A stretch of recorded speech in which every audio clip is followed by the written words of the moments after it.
Level number 9, wholesaling.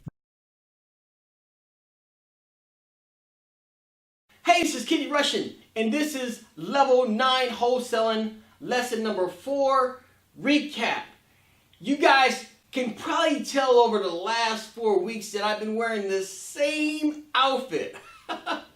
I did the entire, I think it's close to 8 hours of wholesale training for this mastermind club in one day. We started early in the morning, and now it's late in the afternoon, and I'm still here. But we're going to recap, and we're going to make this exciting. We're going to end strong because I really want you guys to get this. Again, wholesaling is a great strategy to use during the right economic market, okay? If you are in the right geography, the city. Will the city that you're living in allow for it to be a viable business model? One that will allow for you to make consistent profits to take care of your family. Here's what I can say. If it's not a viable model in your city to do consistent deals, then wholesaling may not be the right strategy for you. Here's how we can determine this. We've already discussed this. Are you in Ames, Iowa, or Cheyenne, Wyoming, or Tupelo, Mississippi? Are you in a metropolitan large area that has a lot of landmass, that's populated, that has a lot of investors? That's the only way you're going to be able to wholesale houses full time. Otherwise, you need to pick another strategy here on the Level 1 Tycoon Mastermind Club that works perfect for your market. It could be that you're in a market that you need to fix and flip.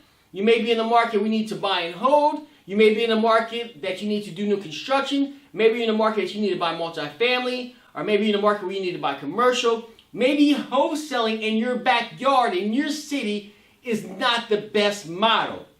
But here's what I can say. If you are in a good metropolitan area that's populated, that does have a lot of activity of people buying and selling real estate and doing well, then that market may be great for you, and you may be able to wholesale 1, 5, or 10 plus properties per month.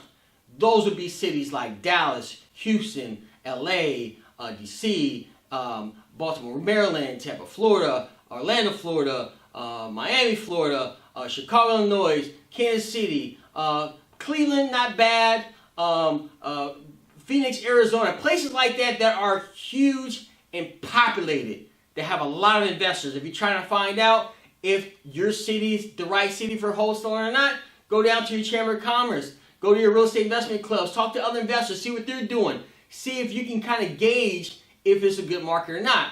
So let's do this. We're going to recap.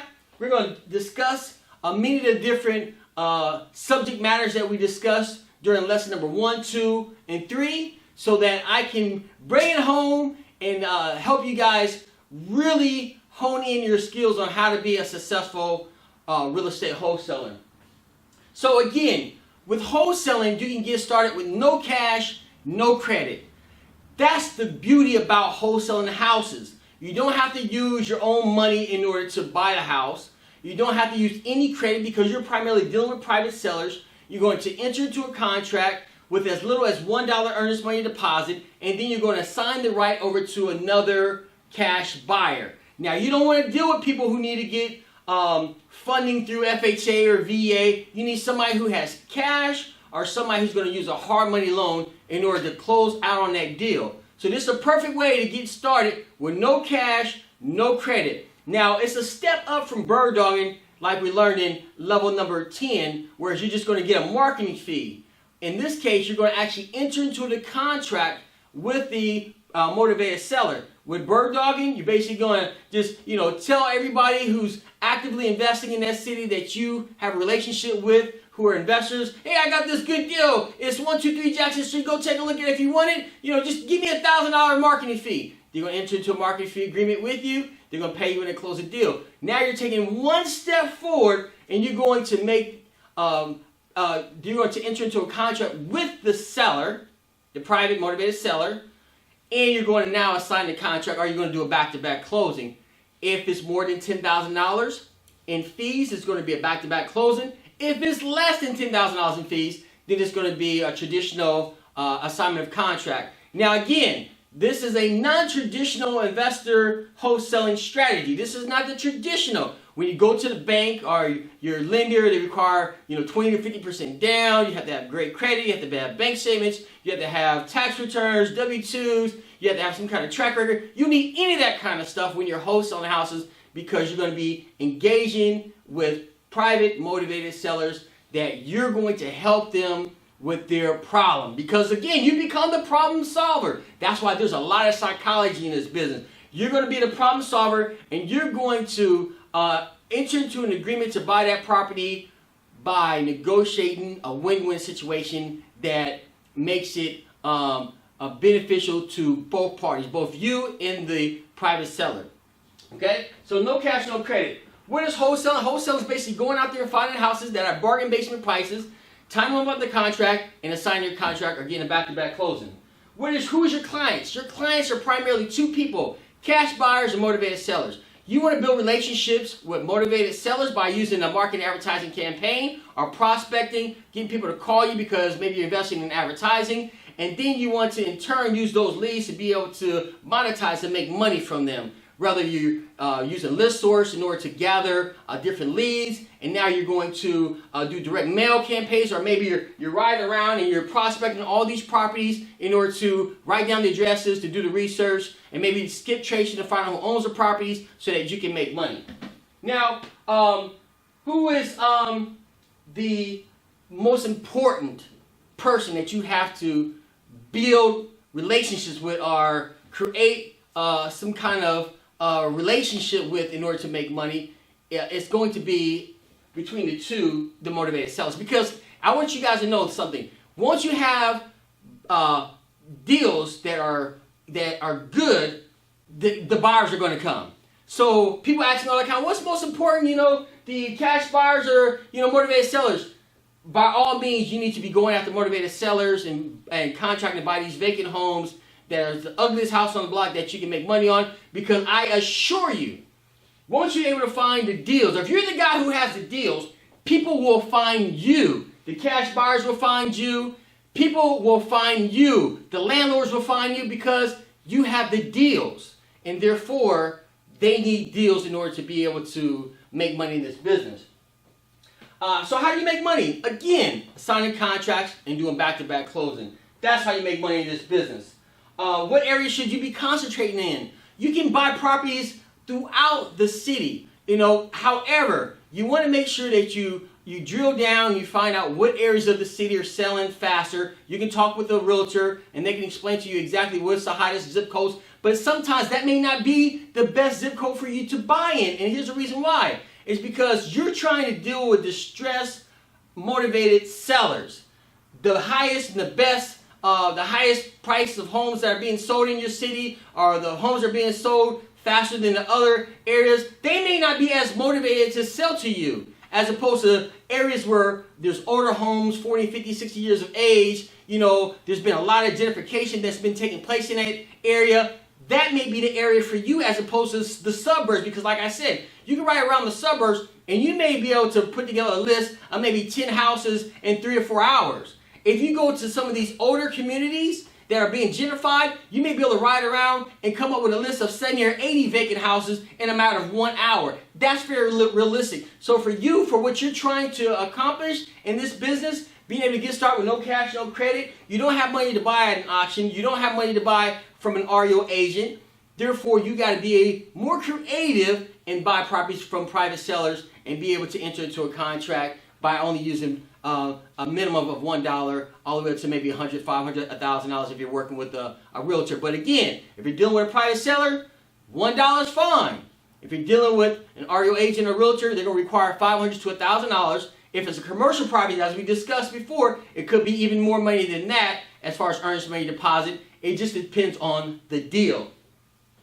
So we talked about geography, and I talked to you just a few minutes ago about that. Again, before you waste your time with this strategy, make sure that the city that you live in is a viable market to wholesale houses. I'm not talking about just wholesaling one house a year, because that's not that's not worth your time, because you're probably better off just getting a job for minimum wage as opposed to trying to wholesale one house a year. You need to make sure that you can wholesale houses consistently, that you can wholesale at least 1 to 2 houses every single month, making $5,000 to $10,000 per house. Then it makes sense for you to be able to wholesale houses full time in your city. So all the knowledge of learning wholesaling doesn't make any sense if you cannot apply it in your city. So that's the first thing you need to do, is find out, can you use this strategy in your city? If not, I got 9 more strategies for you, so no worries. And that's why my students are successful. What is a viable deal? A viable deal is a deal that you've been able to locate and do the research and find out that not only is the homeowner realistic in what they're trying to sell the house for, but it makes sense on paper. The bank payoff doesn't exceed what the property value is. For instance, the house is worth $100,000, but the mortgage is only $30,000. They're trying to sell for $40,000, put $10,000 in their pocket, and then you're able to put tack on an assignment of contract fee, maybe $5,000. Therefore, it's $30,000 to the bank, $10,000 to the motivated seller, and $5,000 for you. But still leaves enough room on the table for the cash buyer who needs to maybe put $20,000 into it in order to force the value up to flip it retail, or is going to put some money into it and then buy and hold on to that property for long term. And again, like I told you guys, you can always make more money buying and selling a house to a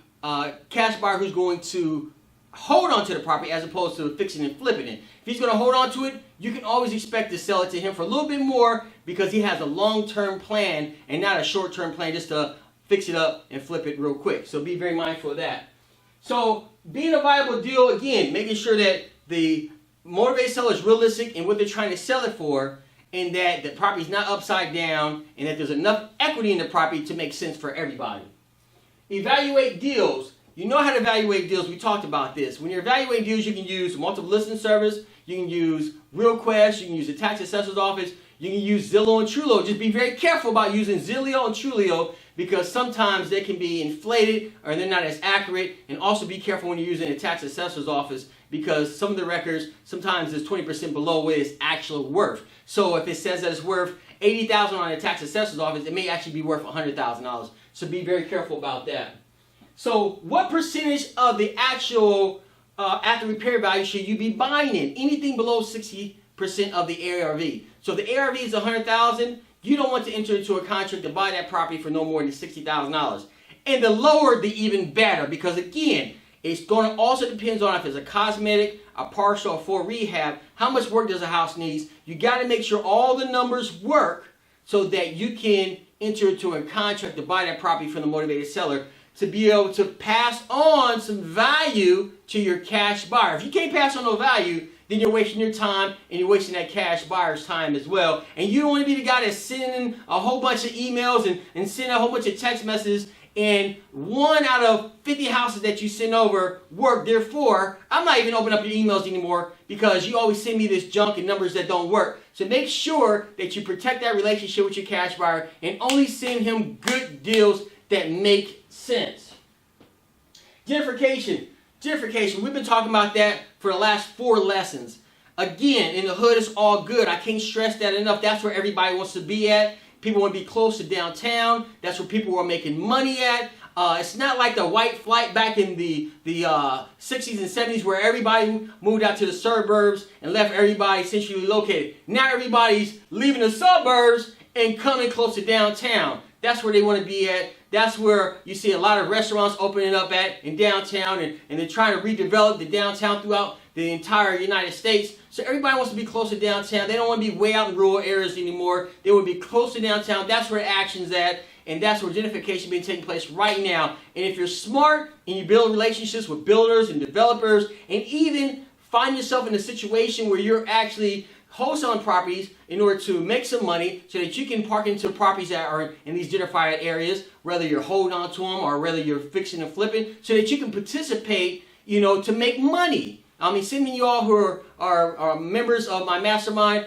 grew up living in these communities. Well, why not be able to make money in these communities? those of you who grew up in the suburbs who are coming back into these communities in order to make money, hey, this is a capitalistic society. Everybody wants to make some money. Just make sure you do the right thing by people and you serve and you have a good heart, and people will continue to support you and your business as well. So everybody wants to make money, but the only way you're going to make money is by negotiating a win-win deal. Negotiation, tactics, and strategy. We can talk about this for an entire 6 hours. Number one, make sure you allow the motivated seller to mention price first. And number two, make sure it's a win-win situation for everybody, because again, fair exchange is never robbery. Protect your deals. Make sure that you enter into a agreement, a contract with the motivated seller, and that if it's a really great deal, you notarize that contract and record it with public records so that no one can circumvent you, and they have to sell you that property because they're now legally obligated to sell it to you because you execute the contract, and for further protection, you record it at public records. Earnest money deposit. Earnest money deposit when you're dealing with a private seller, again, could be as low as $1. It could be as high as $500 to $1,000 and even more, depending on what kind of asset. Is it residential? Is it commercial? Is it industrial? Is it agricultural? Is it a farm? Is it a modular home? Is it a mobile home? Is it vacant land? What is it? That's going to determine exactly how much earnest money deposit is going to be required. But more specifically, what is really going to determine is who you're buying the property from. If it's a private seller who's motivated, $1 or $100 is fine. If it's a realtor and REO agent, it's going to be $500 to $1,000. If it's commercial property, it's going to be somewhere between $1,000 and $10,000, depending on how much the value, how much the sales price of that asset is. And it's typically going to be 1%. It's going to be the earnest money deposit. So if it's $1 million piece of commercial property, it's more likely going to be $10,000. That's going to be 1% of the $1 million, and that's what's going to be required typically by the REO agent or the realtors. But with private sellers, it don't matter. It could be $1, even for a $1 million asset, if that's what you guys negotiated. Okay? So economic cycles. The market goes up and down, just like a roller coaster. It's cyclical. So right now, we've been having steady growth from 2010, I would say, all the way to now we're at 2018. So most people predict that the market has a couple more years before it makes a major correction. But right now is a good time to wholesale. It's a good time to fix and flip. It's not the best time to buy and hold because we're kind of almost at the top. And if you buy and hold right now, you're going to be paying a lot of money for these properties unless you're in a city like Chicago where you can get some good deals in this area called Inglewood, or if you're in Cleveland or Detroit or Youngstown, Ohio, or Kansas City, Missouri. There's certain pockets, specifically in the Midwest, that you can still find these properties at bargain basement prices. So maybe you're wholesaling houses and buying and fixing and flipping in California, but then you divert that money into buying income-producing apartment buildings or single-family homes in some of the Midwestern cities so that you can make a better return on your investment and have that consistent cash flow coming in and just retain the services of a property manager to manage that property for you in that particular city. So economic cycles plays a major role in what strategy we use. As members of my level 1, I'm going to consistently tell you guys that because I don't want to see anybody lose a lot of money because they use the they use the wrong strategy during that particular market cycle. Right now, wholesaling, fixing and flipping, you can do some new development, new construction. New development, as far as a large development, be very careful because you don't go out there and start, buying raw land, doing entitlements and grading, all that kind of stuff. And while we're seeing the market go up, you start doing all this development, and then it comes crashing down, and no house has been erected, and you haven't been able to sell anything, and now you're losing money, or you're going to have to wait till the next cycle comes back around in order to be able to finish up the construction of those properties and sell them. So be very careful. Market economic conditions matters. If any real estate guru tells you it doesn't, they don't know what they're doing. A lot of these guys just got started after 2008 when the market made a correction, so they never seen a downward market. See, I've seen a downward market. I made money in a downward market. I made money in an upward market. I understand how this works because I've been through this before. And I've always told myself, I would never be that guy who's 60, 70, 80 years of age. At least, God willing, I'm not that guy who lost all of his money because he invested all of his nest egg into the wrong economic cycle. And I've seen that happen. And I'm thinking to myself, did you see what happens in the 80s and the 90s? How can someone 16, 17 years old make that kind of foolish decision when they seen what happened, in the 80s and 90s? I seen what happened in 2008, and I would never make that mistake again. and my students will never make that mistake, because if you listen to me, you help allow me to help guide you, you'll be very successful in this business, and I assure you that. So economic conditions, cycles. Now, let's talk about guerrilla marketing. Again, we have TV, radio, bus stop benches, website.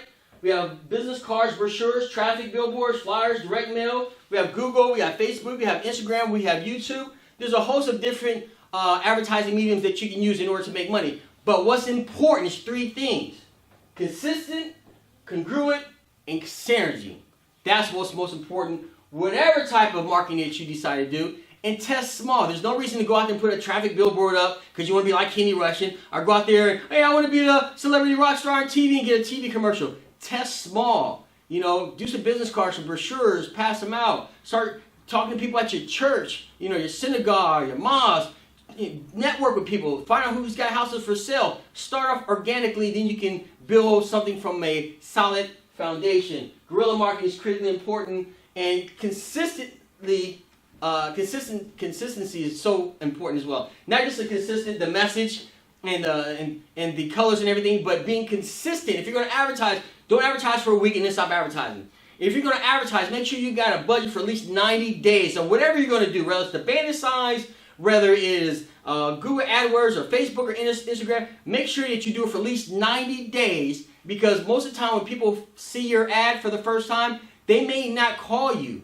They want to see it repeatedly, you know, and it's been scientifically proven that most people don't react to any kind of ad or anything until they see it 2 or 3 or 4 times. Sometimes even longer than that. Then they just remember in the subconscious mind, that, hey, what about that guy who buys houses in Tampa? I always see his billboards. Oh, let me call him. That's kind of how it works.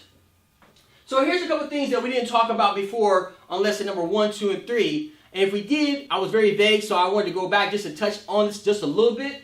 So here's some added things I want to discuss. Control the deal. When you are entering into a contract to buy a property from a motivated seller, controlling the deal means that you control the title company that you're going to close the deal with.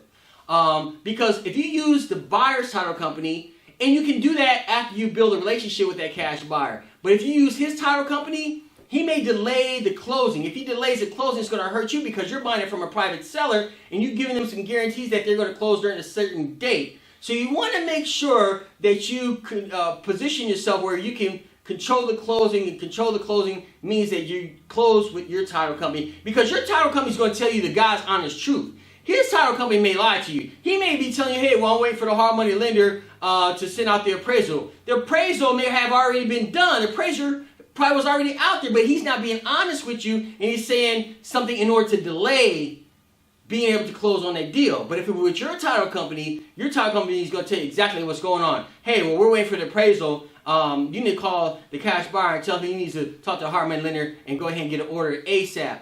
They're going to be more transparent with you because that's who you use. So when you are trying to assign contracts, control the title company in the deal as much as possible. Control the deal by selecting the right title company so that you know exactly what's going on, and no one, whether it's a cash buyer who is new or even a guy who you build a relationship with, can lie to you and steer you along, and now you lose the deal because this guy has not moved forward with paying to get the survey done, or paying to get the appraisal done, or maybe he's messing around because he's trying to get money out of his IRA account, and it's taking a little long and delay for him to be able to do that so he can provide the 20 to 50% down if that's what the hard money lender is requesting. So you got to be careful, because if that guy doesn't close, you want to give yourself enough time, as we discussed earlier, so that you can find another buyer. But if you just depend on this guy who's dragging his feet to close a deal and he ends up not closing it, now you just lost a deal. That could be a $10,000 or $20,000 or $30,000 plus assignment of contract fee, or profit because you did a back-to-back closing.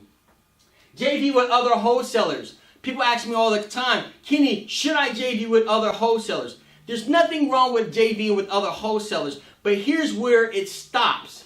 When you assign a contract to someone, you don't want to allow them to assign the contract again. So you have it under contract with the motivated seller.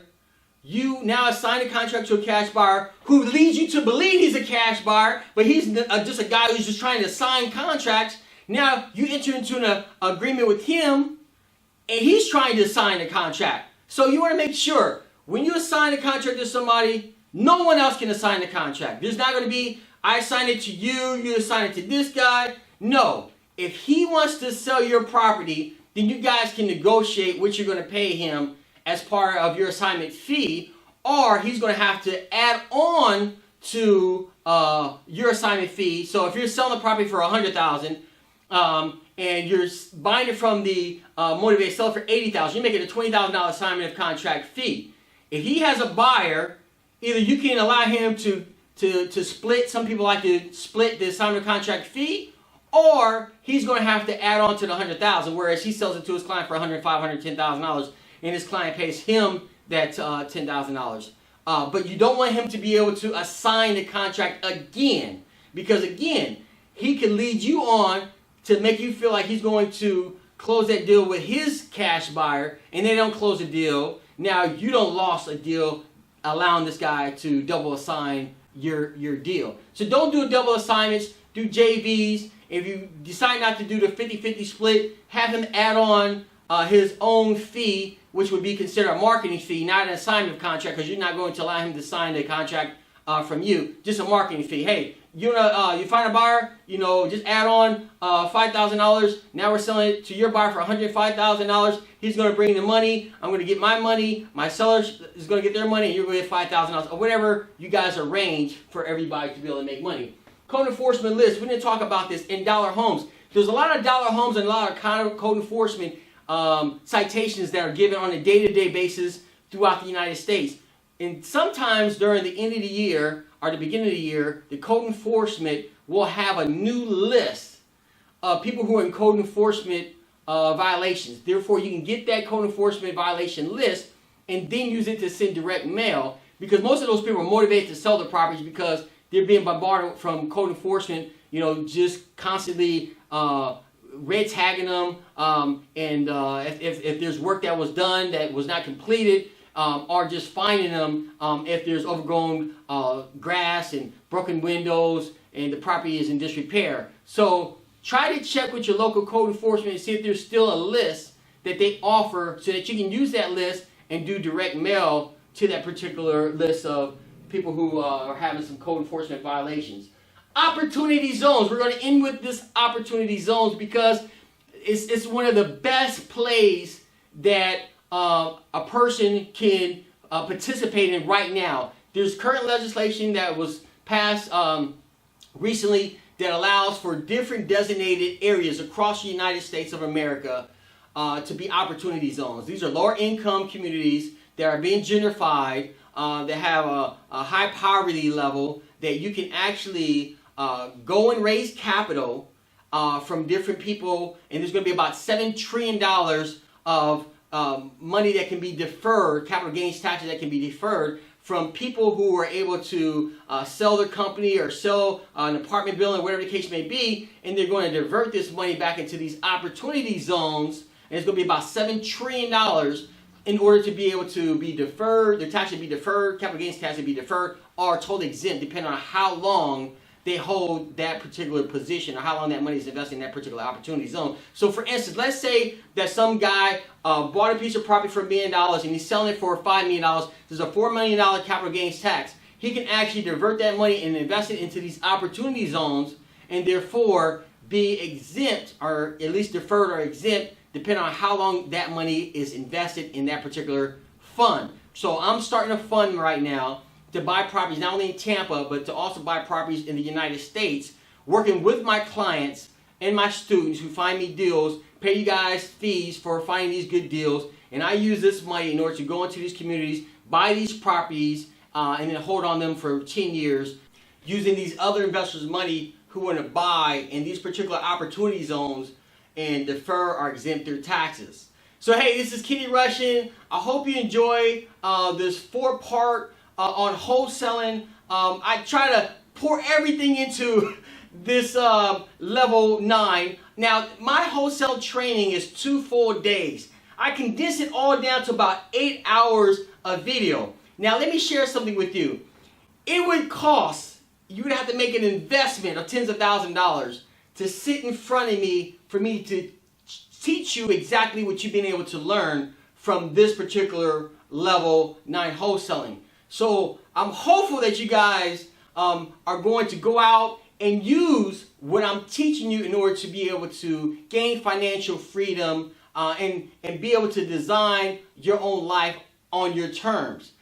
Because just because this is a $25 per month program, this is not a $25 program. This is more of a $25,000 program. But I wanted to make it affordable for you guys because I want you guys to be able to get started investing. I have high ticket coaching programs. I do one-on-one with students from all over the United States and all over the world. I travel to different countries and teach people how to buy American real estate as well. So, but I wanted to create something that is affordable. Now, if those of you want some extra hand-holding, please send us an email at support@kennyrussian.com. We do provide coaching for our students. We'll walk you through your first deal, whether it's phone coaching. We also provide mentorship where we come out to your city for 3 days or 2 days or 1 day, or you can even come down here to Tampa to work directly with me. So this is Kenny Russian. I appreciate you guys joining me for level number 9 wholesaling.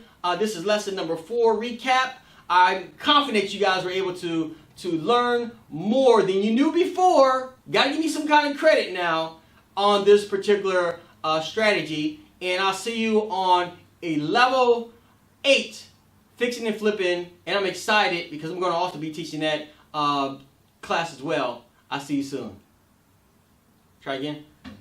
Yeah. This is Kenny Russian. Hey, this is Kenny Russian, and I want to say thank you for joining me on level number 9, wholesaling, lesson 4. I'm confident that you know more about wholesaling than you did before you was able to watch lesson number 1, 2, 3, and 4. And I am totally committed to helping you guys achieve financial success as a successful real estate investor. And hey, I'm going to be teaching level number 8 on fixing and flipping houses as well. And I look forward to helping you achieve your goals investing in real estate. This is Kenny Russian. Now it's time to level up.